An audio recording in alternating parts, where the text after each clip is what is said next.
A broke nurse watched over a declining billionaire until he awoke, remembering her gentle care. Hello, everyone. Before we begin today's story, I have a small favor to ask.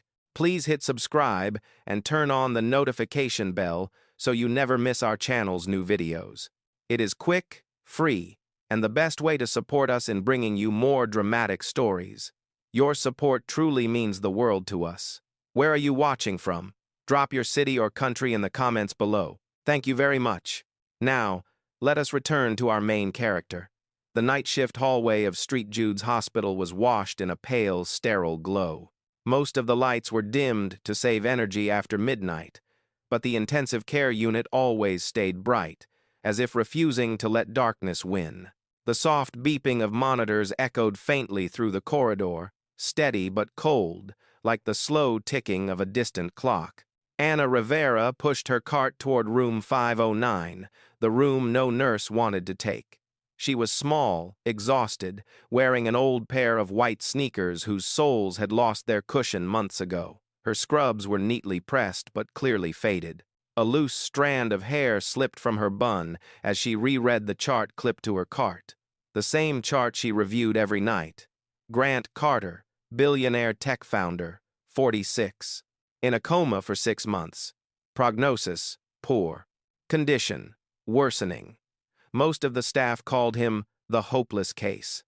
Anna never used that phrase. When the charge nurse handed her the assignment earlier that evening, she had whispered, "This room breaks people.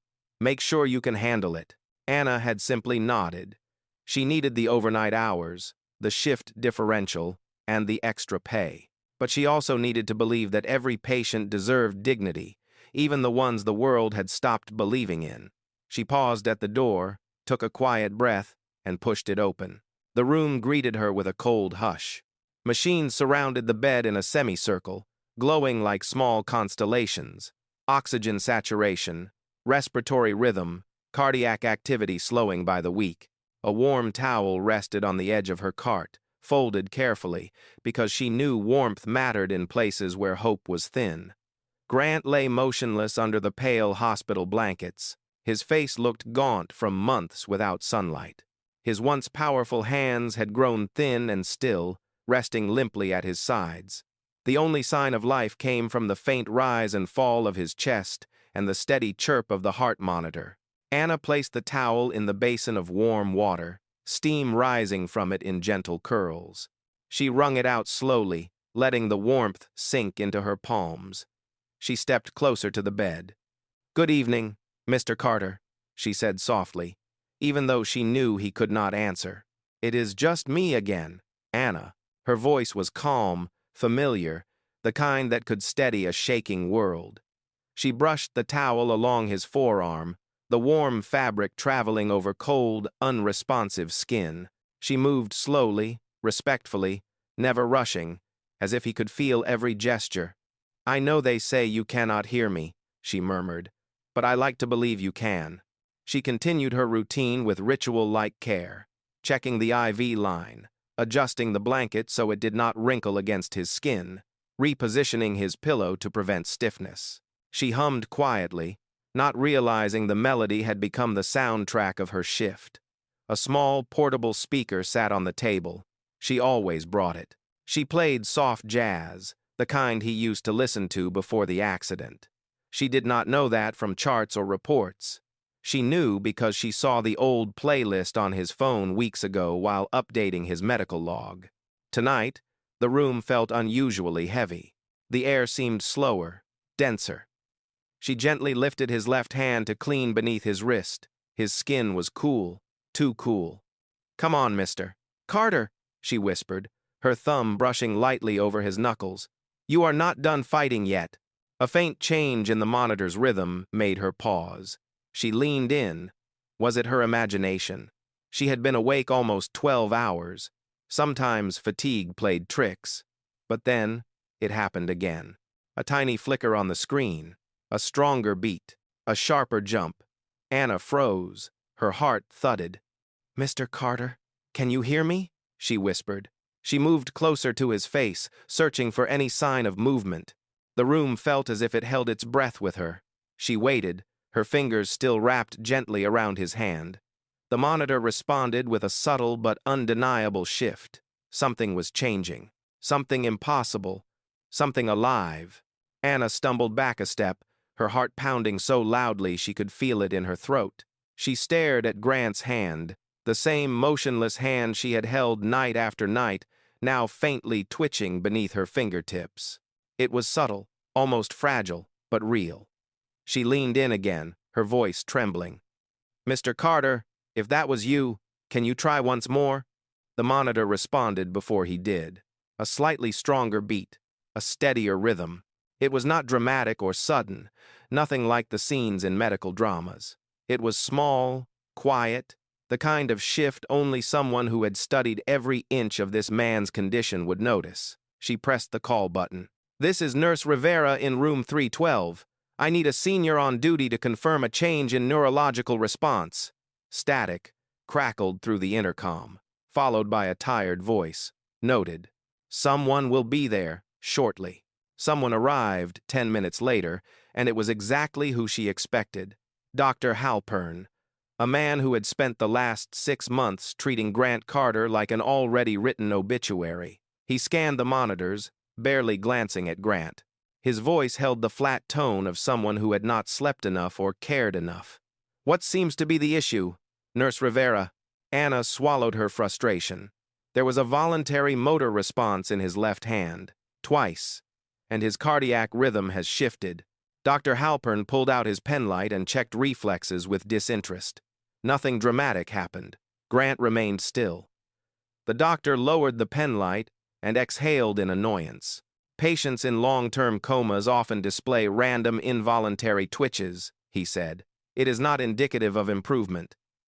"That was not random," Anna insisted. "It happened when I was speaking to him." His expression tightened. "Nurse Rivera, I understand you are committed to your patients, but you must separate emotional perception from clinical reality." She bit her tongue to keep from snapping back. He typed a few notes on the chart and turned toward the door. "Document your observation," he said, "but do not give the family false hope." He left without another look. The moment the door closed, Anna let out a slow breath, her chest tight with a mix of anger and fear. She looked back at Grant. He seemed exactly the same as before, motionless and pale, but she knew what she felt. She knew what she saw. "You tried," she whispered. "I know you did. I will not let them dismiss that." The rest of the night passed in a blur.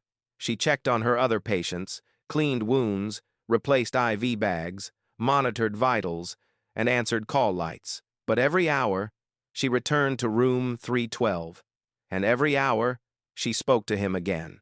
Sometimes, she read to him from the paperback she kept in her pocket. Sometimes, she told him the weather. Sometimes, she played the piano tracks she chose from his playlist. And each time, she held his hand for a moment longer than necessary. At 4 in the morning, she sat beside his bed with a small cup of lukewarm coffee. The floor was quiet. The lights were softer. The world felt suspended. She reached for his hand again. "You scared me tonight," she said softly. "In a good way. But you scared me." Silence answered her. But it was not the same silence as before. Something lived beneath it now. Something waiting. She glanced at his face.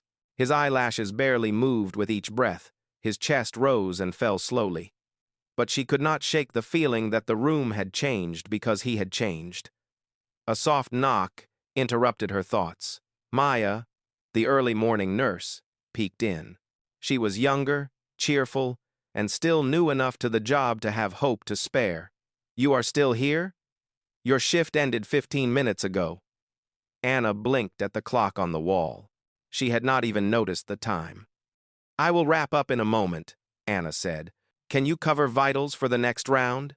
"Of course," Maya replied. Her eyes drifted to the bed. "Anything new?" Anna hesitated. She wanted to tell her. She wanted someone to believe her. But she also knew what would happen if too many people talked before anything concrete happened. Rumors, doubts, eyes rolling, doctors brushing it off again. She kept her voice steady.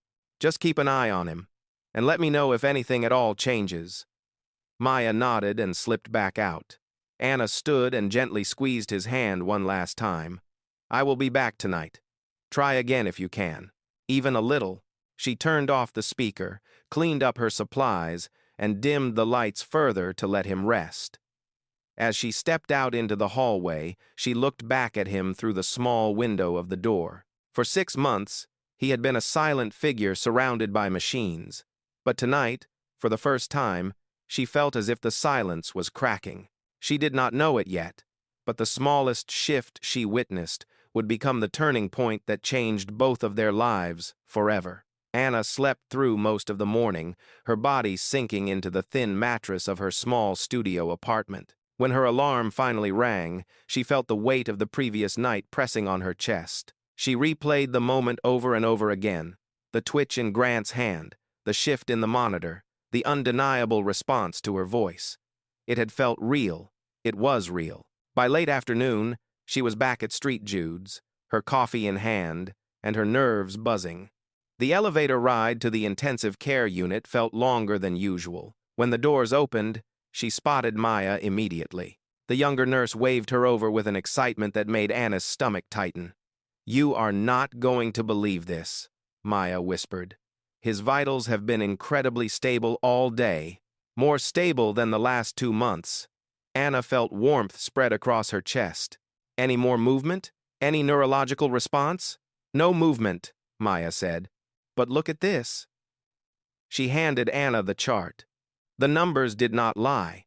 The cardiac rhythm had steadied. The oxygen saturation had improved slightly. Even the minor fluctuations had smoothed out.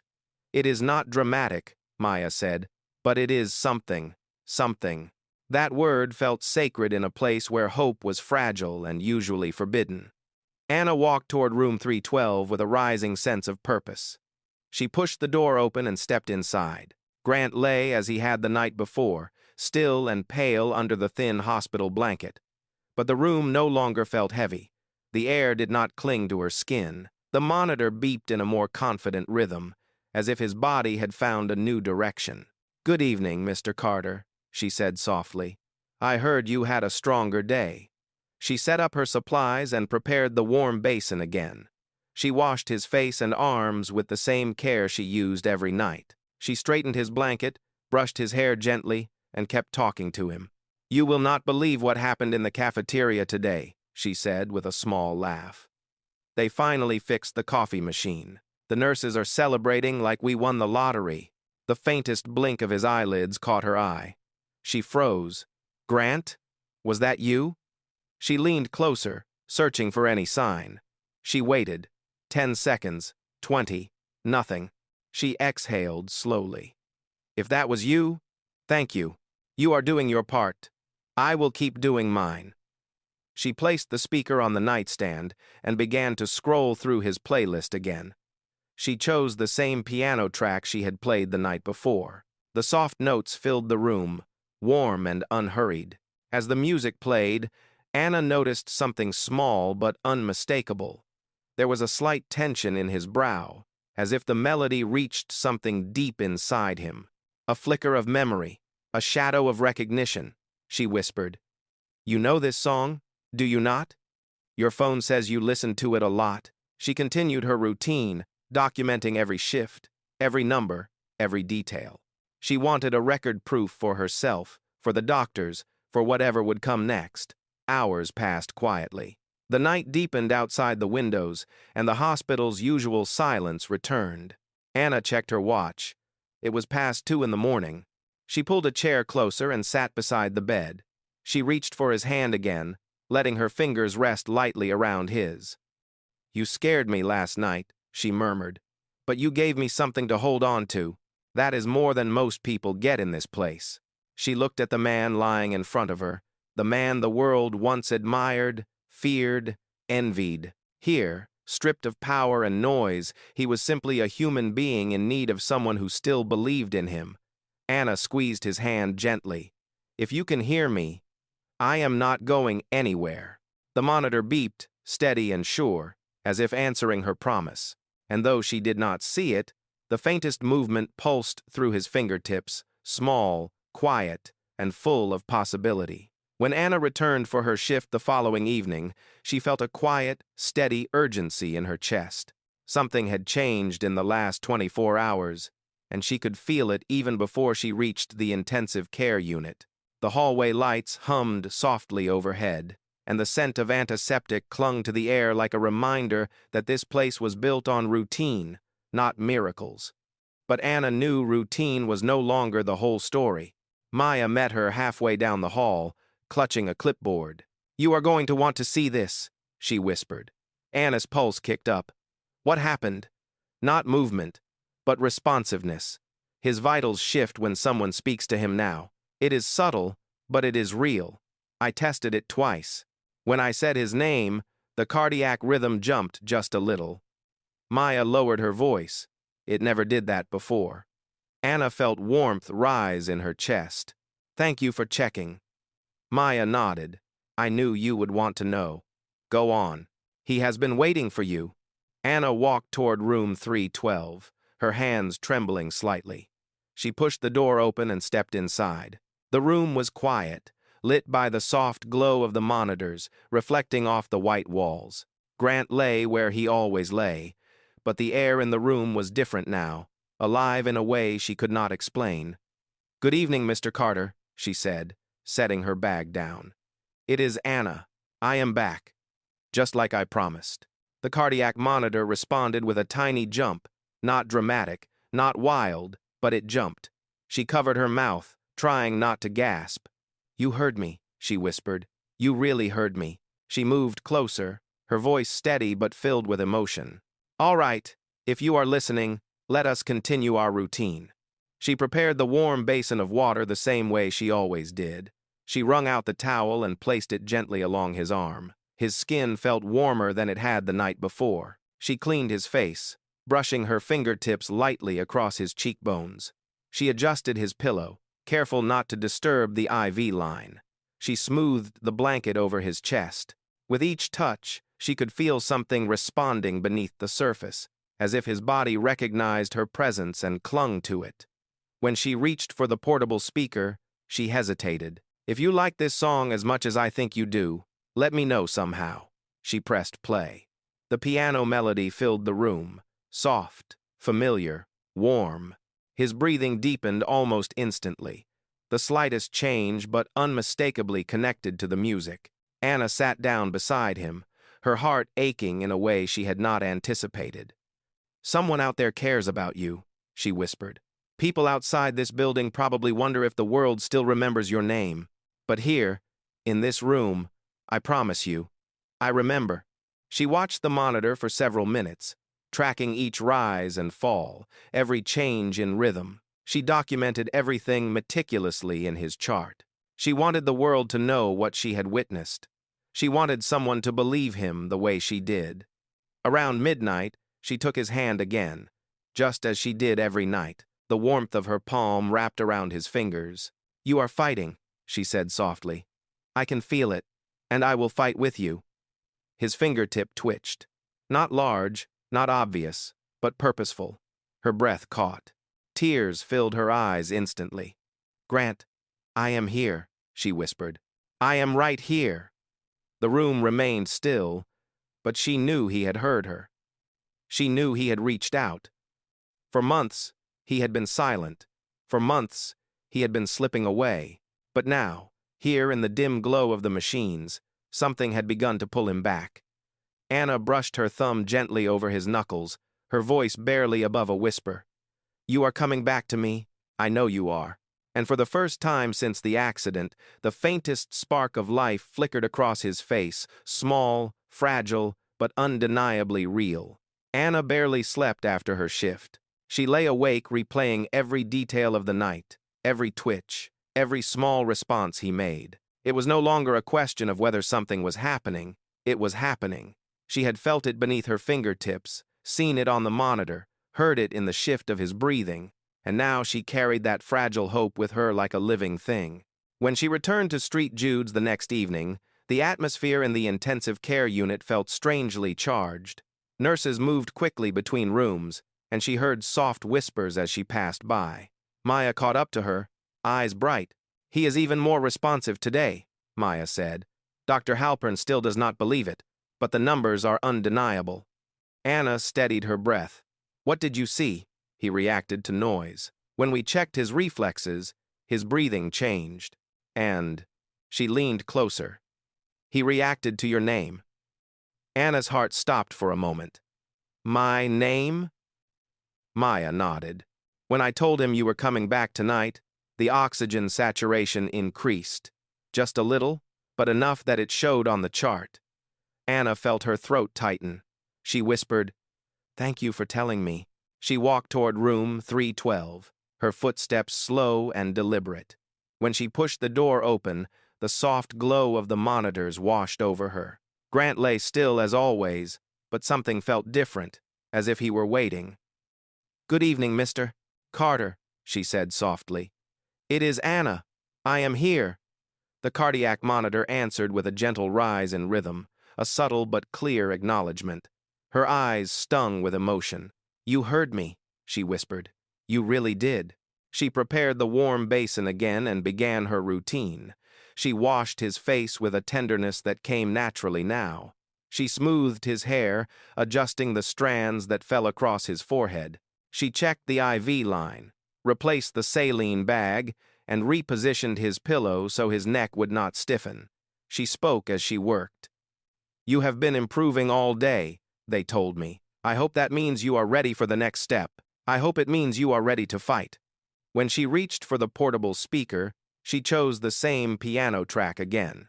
As the first notes filled the room, she saw the faint crease in his brow, like a memory brushing the edge of consciousness. Anna moved closer. "This song mattered to you once," she said. "I can see that. I wish I knew the story behind it." She sat beside him and gently took his hand. His skin was warmer than it had been in weeks. She held it between both of hers, leaning in slightly. "I want you to know something," she whispered. "You are not alone in here. Even when this room feels quiet and the world feels far away, someone is with you. I am with you." For a moment, nothing happened. Then, his fingers twitched again, more clearly than ever before. The movement traveled up his hand, subtle but real, undeniable. Anna gasped softly. "Grant, if you can hear me, squeeze my hand." She waited, breath still, eyes locked on his fingers. A long second passed. Then another. And then very faint, very weak, she felt it.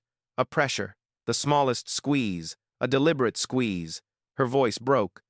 "You did it," she whispered. "You really did it."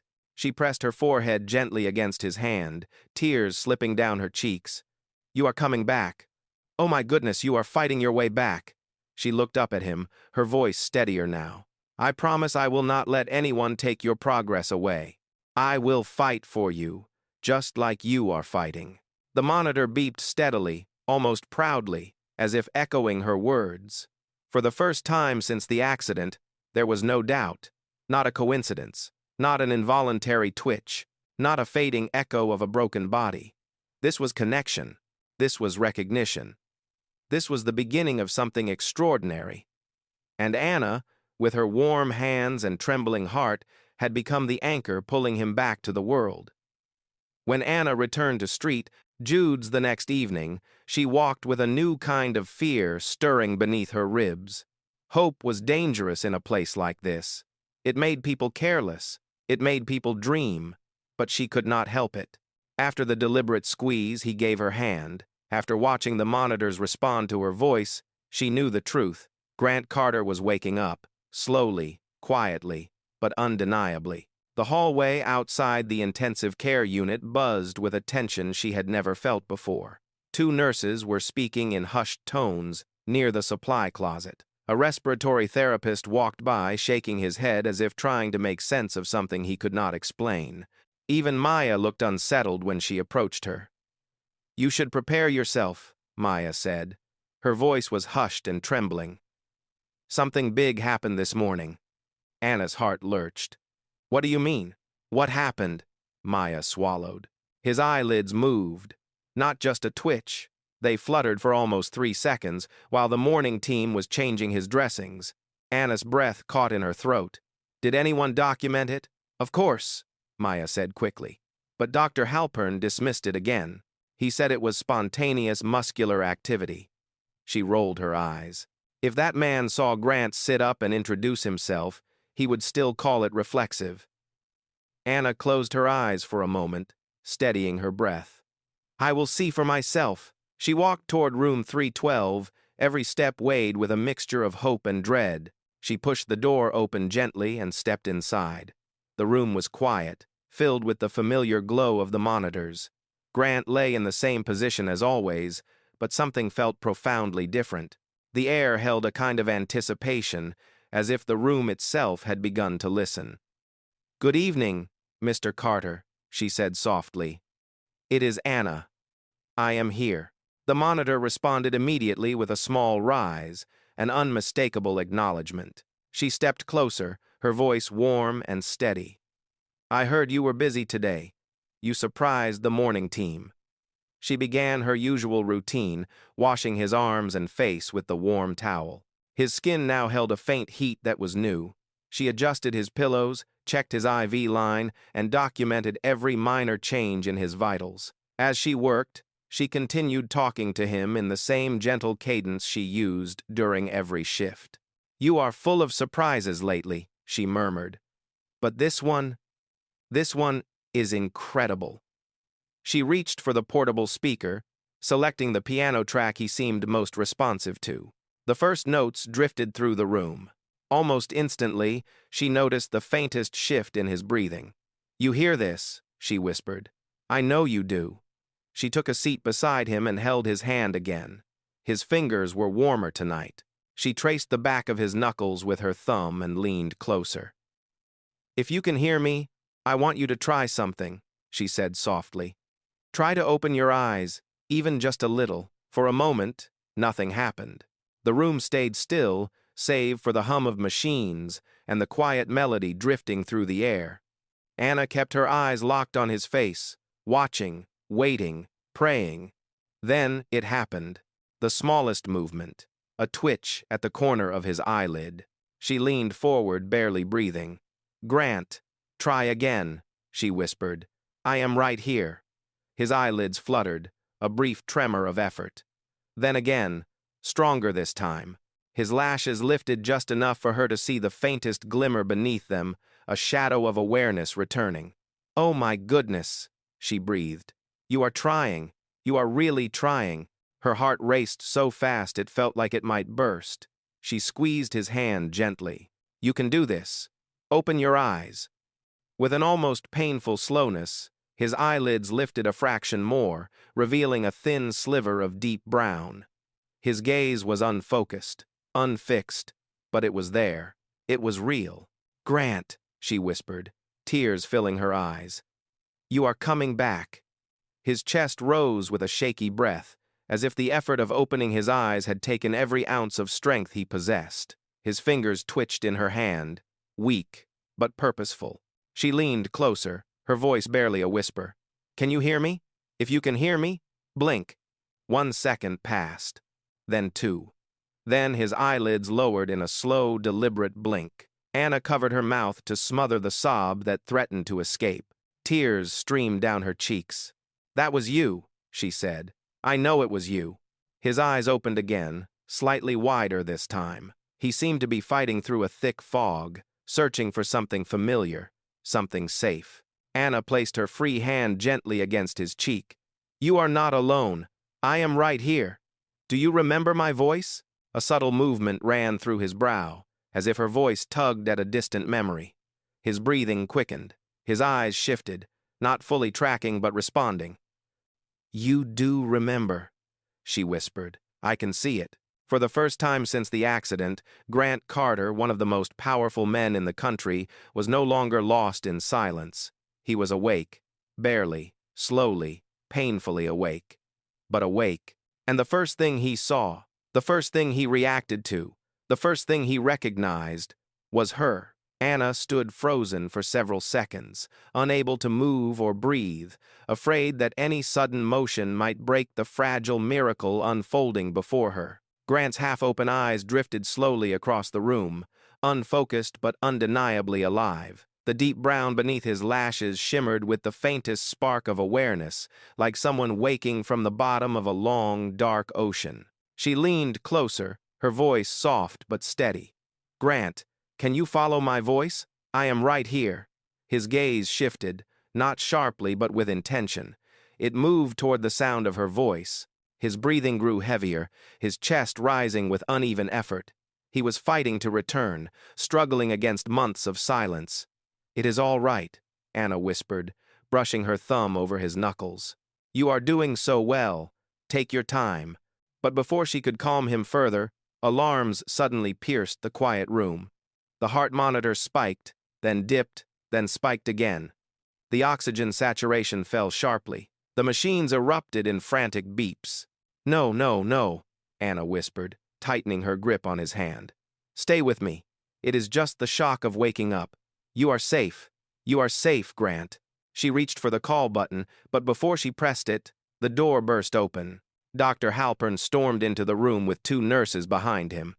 He froze at the sight of Grant's open eyes. "What on earth?" he muttered, stumbling closer. "When did this happen?"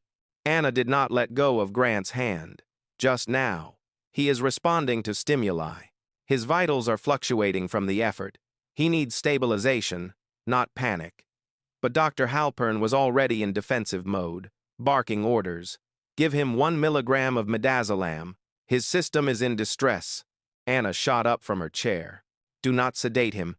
He just woke up. He needs support, not suppression." "Do not argue with me," Halpern snapped.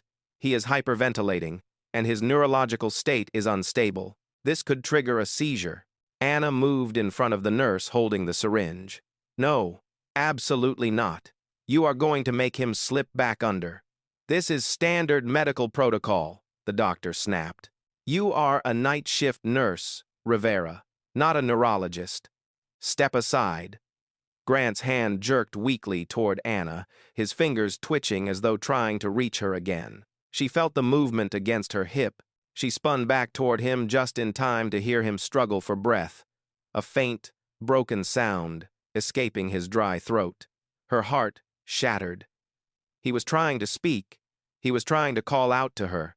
"Grant, I am here," she whispered quickly. "Please, stay with me."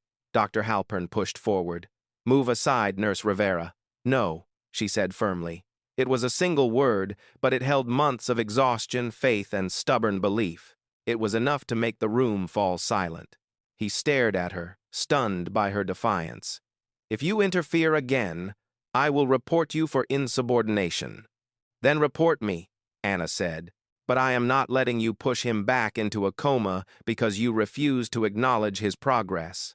Halpern turned red, but before he could respond, one of the other nurses hesitated. "Doctor, his vitals are returning to baseline on their own." Everyone looked at the monitor. It was true. The spiking rhythm was steadily falling into a calmer pattern. The oxygen saturation climbed. Grant's breathing leveled out. His eyelids fluttered, not closing, but adjusting, as if he were fighting to stay awake. Anna leaned in again, her voice trembling with relief. "You are doing it. You are calming yourself. Thank you. Thank you for staying with me." Dr. Halpern glared but finally stepped back. "We will monitor him closely, but this changes nothing until we run tests." He stormed out of the room, followed by the 2 nurses. Anna turned back to Grant, her breath shaking. His eyes were still open, the faint sliver of awareness holding on. "Grant," she whispered, tears flooding her eyes. "You chose to stay awake. You chose to stay with me." His fingers twitched against her hand again, a tiny but unmistakable response. And in that fragile moment, she felt both triumph and fear. Because if he was truly waking up, then someone out there would not be happy about it. Someone who needed him silent. Someone who needed him gone. The following morning, the intensive care unit felt different, as if everyone sensed that something irreversible had begun. News traveled fast. A billionaire waking from a 6-month coma was not something that stayed quiet for long. But instead of celebration, there was tension. Uneasy glances, whispered conversations. People who never cared about Grant Carter before were now suddenly invested in keeping control of the narrative. Anna entered the unit early, unable to stay away. She walked straight to room 312, pushing the door open with the same quiet care she always used. Grant's eyes were closed when she stepped inside, but not in the empty, unreachable way they had been for months.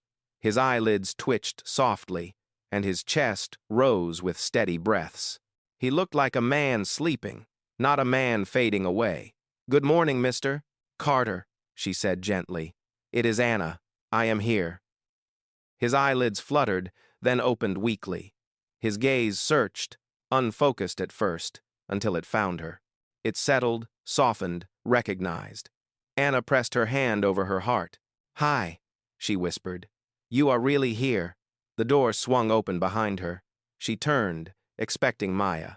Instead, a sharply dressed woman stepped inside, followed by two men in suits. The woman's expression was cold, her heels clicking on the tile floor with an authority that demanded attention. She introduced herself as Victoria Hale, Chief Operating Officer of Carter Dynamics and Grant's cousin. "We received word that his condition changed. I am here to ensure proper protocol and privacy." Anna noticed the way Victoria's eyes narrowed at the sight of Grant awake. There was no relief, no joy, just calculation. "He needs rest," Victoria said. "We cannot risk overstimulation. Limit his interactions." Anna stepped closer to the bed. "He needs familiarity. He needs calm voices and consistency, not isolation." Victoria's smile was thin. "You are a nurse, Miss Rivera. Do not mistake yourself for a medical authority." Before Anna could respond, a weak, broken sound came from the bed. Grant's lips parted. A faint breath escaped, shaping the softest whisper. Anna," Anna gasped. Victoria's head snapped toward him, her face tightening with shock. Grant tried again, his fingers trembling toward Anna's hand. "Anna." He remembered her. He remembered her voice, her presence, her care. Victoria's expression darkened instantly. She nodded to the men behind her. "We are clearing the room." "No," Anna said firmly. "He is communicating. He needs someone he trusts." One of the men stepped forward, but before he could reach her, the cardiac monitor spiked. Grant's breathing hitched. His eyes widened in panic, as if he sensed that the people entering the room were not there for his benefit. Anna rushed to his side, taking his hand. "It is all right. I am here. Do not be afraid." The monitor steadied at her voice. The oxygen saturation rose. The panic faded. Victoria froze, watching the numbers stabilize. She could not deny what she was seeing. "This is highly irregular," she snapped. "He is reacting to you in a way that complicates protocol." Anna looked at her directly. What complicates protocol is forcing out the one person he feels safe with. Victoria stepped closer to the bed, her voice lowering. "Miss Rivera, you have no idea what is at stake. His return changes everything. There are business matters that require careful handling. The company can wait," Anna said. "His life cannot." Grant squeezed her hand again, very weak, but intentional. That tiny movement was the final proof. Anna turned to the cousin. "You see that? He is choosing who he trusts, and you are going to respect that." For once, Victoria was silent. She stared at the monitor, then at Grant's, hand clutching Anna's. Finally, she exhaled sharply, defeated but calculating her next steps. "Fine," she said, "but only for now." She walked out with her entourage, leaving the room colder than before. Anna exhaled a long, trembling breath and turned back to Grant. His eyes were on her, soft and steady, holding a gratitude too deep for words. "You did it," she whispered. "You protected yourself. You asked for me." His lips moved again, painfully slow, piecing together a fragile whisper. "You stayed." Anna's eyes filled with tears. She leaned close, her voice warm and full. "Yes, I stayed, and I will keep staying." You are not going back to the darkness you fought out of. Not while I am here. Grant blinked, slow and deliberate, a silent promise, a fragile vow. For the first time, she felt not just hope, but certainty. He was coming back, he remembered her, and he trusted her more than anyone else in his world. That trust would soon become the very thing that saved him and exposed the truth that someone in his powerful circle had hoped would stay buried forever. Anna stayed by Grant's bedside long after Victoria and her entourage left the room. The silence that followed was not the suffocating stillness of the past 6 months. It was warm, fragile, alive. Grant's eyes followed her gently, his breaths slow and controlled, as if every effort he made was a promise he refused to break. She adjusted his blanket and brushed a strand of hair away from his forehead. "You did so well," she whispered. "You fought through fear, confusion, and everything they tried to put between us." Grant's lips parted. It took several seconds for the faintest sound to form. "Did not want you gone." Anna's throat tightened. His voice was barely more than air, raspy and breaking. But it was real. It was his. He was speaking again. In the hallway, the monitors of other patients beeped distantly. Nurses pushed carts. The world continued its rhythm, but inside room 312, everything felt like the beginning of a new chapter. Anna reached for his hand, holding it between both of hers. "I am not going anywhere," she said. "You hear me? I am right here." He blinked slowly, a gesture full of meaning, a fragile nod from a body still learning to move again. A soft knock sounded at the door. This time, it was Maya, holding a folder of test results. "I thought you should see this," she said quietly. Anna stepped aside so she could approach the bed. Maya scanned the sheet, her eyes widening. "These numbers, they are extraordinary. His brain activity is no longer plateauing, it is climbing. This is not a temporary awakening, it is a recovery pattern." Grant exhaled softly, his gaze drifting toward Anna again, as if confirming what his body already knew. "He is responding to you," Maya whispered. "This is real, Anna." Before Anna could reply, another knock sounded. The door opened, and this time it was a hospital administrator accompanied by a security officer. Anna tensed. "What is this about?" The administrator cleared his throat. There was an internal review of the night shift footage and audio logs. It appears that Nurse Rivera was correct. His responses were not reflexive. They were voluntary and consistent. The security officer stepped aside and handed Anna a sealed envelope. "You are officially reinstated and commended for exemplary patient advocacy." Anna froze. "Reinstated? I was never suspended." The administrator hesitated. "Certain parties attempted to have you removed from his care earlier today. There was an accusation that you were interfering with treatment. But after reviewing the evidence, the board overruled it." Anna realized exactly who those certain parties were. Victoria. The company. People terrified of what Grant waking up might expose. She looked back at Grant. His brow had tightened, as if he understood more than anyone expected. The administrator continued. "Effective immediately, you are authorized to continue as his primary recovery nurse. No one may remove you from his case without medical justification." The officer and administrator left as quietly as they came. Maya squeezed Anna's arm. "Justice," she whispered. "You earned it." When the room settled again, Anna pulled her chair closer to the bed. Grant watched her with tired but determined eyes. She took a slow breath, letting the weight of the moment wash over her. "You fought for me today," she said softly. "So now I am going to fight for you." She placed her hand over his, the same way she had on countless nights when she believed no one else cared. "Grant," she said, her voice warm and steady, "you came back to a world that almost forgot you. But I did not forget. I never stopped talking to you. I never stopped believing in you." He blinked, slow and deliberate. His lips parted again, shaping a single word. "Stay." Anna felt tears rise, but this time they were not from fear or exhaustion. They were from gratitude. "I will," she whispered. I promise. For the first time since waking, the corners of his mouth lifted weak, uneven, but unmistakably a smile.